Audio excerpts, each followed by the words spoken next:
Good evening, ladies and gentlemen. My name is the Honorable Reverend Mother Kristal Larson. This is a title that I've been given by my trans son, because we all need to be great trans parents. But I am honorable because I've been elected to office. I am a reverend because I am ordained in a chaplain through our American Legion Hall, and I'm a not traditional mother. And so I wear that full Dune badge with all the pride they give me. But they've always told me I'm different. They worked endlessly to convince me that I'm not just different, I'm wrong. That I'm an affront to their existence, that I am an abomination, that I am unworthy of living among them. And so that's who I've become. I'm the monster they made me to be.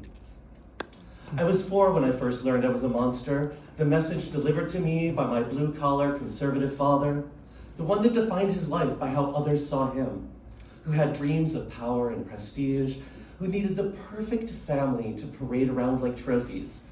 You know, the one who wouldn't shut up when making his Thanksgiving speech. It started when I first put on her heels, my mom, rest her soul. The ones in the far left corner of the closet, neatly stored under the rack of dresses, far too big for a tiny girl like me. But a girl could dream, one day, but not today. Instead, I awkwardly climbed into her size 10 pumps. I heard the click, clack, clop of those heels as I stumbled like a newborn fawn on the hardwood floor, and the noise pierced the silence of the house. It was loud, unexpected, out of place, but joyful. It was also the sound that summoned him, the sound that brought forth that taunting voice for the first time, as he demanded, "Take those off! You're not a girl! Quit acting like one!" And it was then that I learned I was different. I was a monster, and that monster, she knew only the fear brought on by a parent's anger. That fear never stopped me from being a monster. It just kept her locked away, where no one else could find her. Before I knew of closets and coming out, my own closet became the trove that held the treasures my monster would come to hoard. I remember carving a hole through the plaster in the side wall of my closet with a butter knife and installing a cardboard shelf between the studs to hold my spoils. Inside, the contents so precious, sacred to my 9-year-old self. Pilfered panties and satin slips secreted away, stolen from family and from unsuspecting laundry baskets of my friends' sisters and mothers during sleepovers. Sorry. Each one folded tightly and squirreled away, only to come out and to be loved when the house was empty. After all, I am a monster, and I can only share my treasures with other monsters like me. But there were no other monsters, not in suburbia, not like me. So I was a lonely monster, isolated and afraid. My hidden treasure was meant to stay that way, and so when it was time to move to our new palace across town, the one my aspiring king of a father had built, complete with turrets, I kid you not, he built turrets in his house. I knew these treasures would never survive the move undiscovered. And so, before I knew about cross-dressers purging, I'd completed my first purge at the age of 14. In a garbage bag filled with old rock band posters, magazines, and clothes too small to fit me anymore, these simple treasures turned from a euphoric source of joy to dark sorrow as they were stuffed into soon-to-be discarded pant pockets, forever hidden from the prying eyes as they made their way to the landfill. And with that move, a new resolve. It was time to put aside childish things, I thought. It was a chance for this boy to finally slay her, that monster within, and bury her alongside those discarded treasures. He tried. For a while, he even thought he'd won. Yet she lingered, hidden in the depths of his mind, afraid, alone, and in shame at his victory.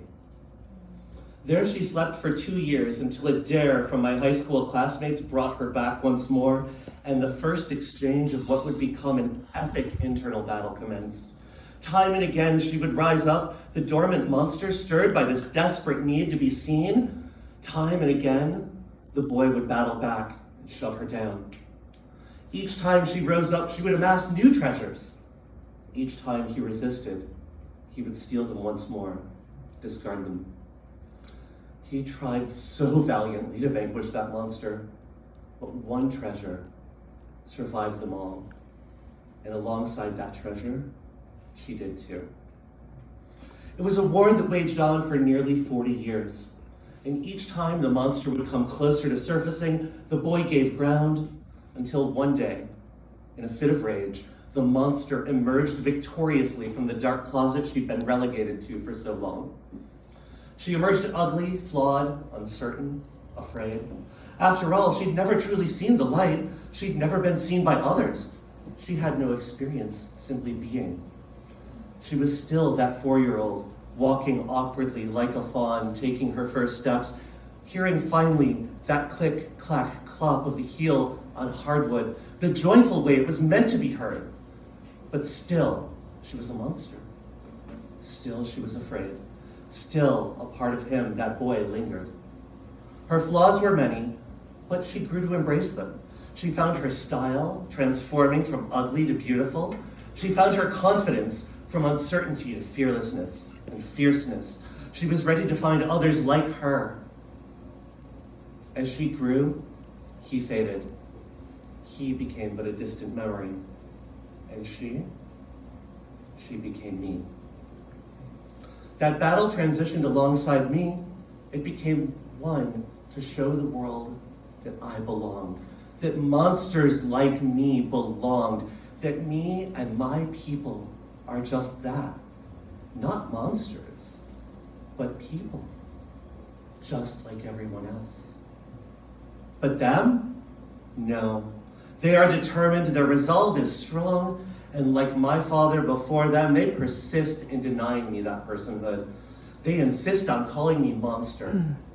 But now I'm no longer that scared monster they want me to be. I'm no longer in the darkness of the closet. I'm no longer cowering alone. I've waged war for 40 years to find my light, my truth, my people, my pride. Still, I remain the monster they made me to be. That will never change. I'm absolutely that monster, one of their own creation, one that they work tirelessly to demonize, one that they attack relentlessly, hoping I'll run or cower in fear and hide away, yet they will fail. They fail because I've already conquered my fear. I remember that fear, but now I know only liberation and freedom. In doing so, I've become the source of their fear. I am free in a way that those bound by their own carefully crafted cuffs of societal norms can never truly understand. My war is not with them.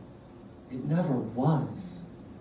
My war is about my own freedom and to inspire others to find their own light, their own truth, whatever that may be.